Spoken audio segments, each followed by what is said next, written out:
अस्सलाम वालेकुम, आप देख रहे हैं सवाल से आगे। मैं हूं अलीना आशिकरी। आज की सबसे बड़ी खबर, साबिक DG ISI lieutenant general retired Faiz Hamid को सुप्रीम कोर्ट के टॉप सिटी केस के फैसले के तनाजुर में गिरफ्तार कर लिया गया है।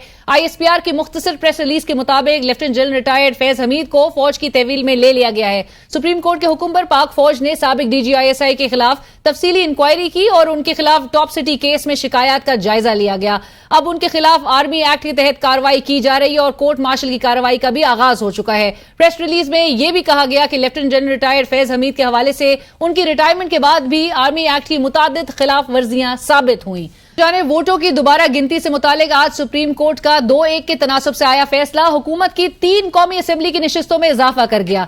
यह फैसला तो हुकूमत बड़े खुले दिल से कबूल कर रही है, मगर 12 जुलाई के मखसूस निशिस्तों वाले फैसले पर हुकूमत की घबराहट देखने वाली है। हुकूमती सफों से आती आवाजें ये कहती सुनाई दे रही हैं कि इस फैसले पर अमल करना नामुमकिनात में से एक है। लेकिन एक तकरीब से खिताब करते हुए अगले चीफ जस्टिस मंसूर अली शाह साहब का कहना था कि सुप्रीम कोर्ट के फैसले पर अमल दरामद ना करना गैर आईनी होगा। किसी के पास ये कि कहे सुप्रीम कोर्ट के फैसले पर अमल नहीं होगा।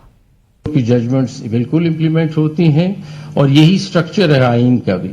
और मैं थोड़ा सा इसके बारे में कहना चाहूंगा, रिसेंटली भी हमने कहा कि ये बात बिल्कुल क्लियर कर लें कि ये कभी हो नहीं सकता कि सुप्रीम कोर्ट की जजमेंट इंप्लीमेंट ना हो। ये नहीं हो सकता। ये आइन की खिलाफ वर्जी होगी अगर ऐसा सोचा जाएगा, क्योंकि एग्जीक्यूटिव इंस्टीट्यूशंस को रिकग्नाइज करना है कि उनके पास कोई चॉइस नहीं है but to comply with the orders of the supreme court. ये मैं नहीं कह रहा, ये आइन कह रहा है।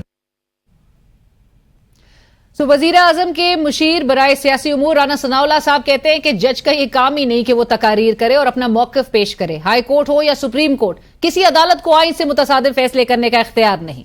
मखसूस निशिस्तों वाले फैसले को हुकूमत खिलाफ आइन करार देती आई है। बिल्कुल उसी तरह ऑपोजिशन आज के वोटों की दोबारा गिनती वाले फैसले को आइन के खिलाफ करार दे रही है। चेयरमैन पीटीआई जनाब बैरिस्टर गौर खान साहब का मीडिया से गुफ्तगू करते हुए कहना था कि यह फैसला इंसाफ के तकाजों के मुनाफी है, नजरसानी की अपील दायर करेंगे। उनका मजीद कहना था कि एक्सटेंशन की अब बिल्कुल गुंजाइश नहीं है। हमारा मुतालबा है कि अगले चीफ जस्टिस का नोटिफिकेशन जारी किया जाए। रिजल्ट टैली हो चुके थे, रिजल्ट अनाउंस और नोटिफाई हो चुके थे, एमएनए साहिबान ने ओथ ले लिए थे।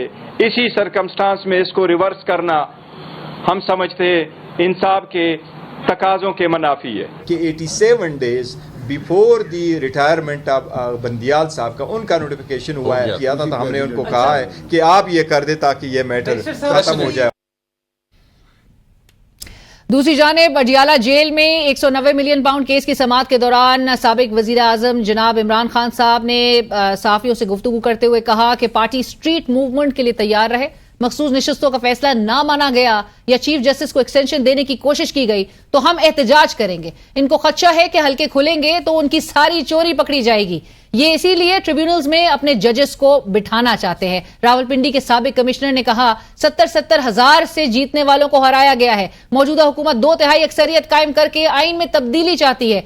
मैं समझ रहा था मुल्क की मईशत खराब है, एहतजाज नहीं करना चाहिए, मगर अब कौम इंतजार कर रही है। लावा पक चुका है, सिर्फ एक चिंगारी की जरूरत है, सब तबाह हो जाएगा। मैं उनको तंबी कर रहा हूं, खौफ का बुत टूट चुका है। अब लोग जेलों में जाने और जान देने को तैयार हैं। ये जो मर्जी कर ले, पाकिस्तानी फौज अवाम पर गोली नहीं चलाएगी।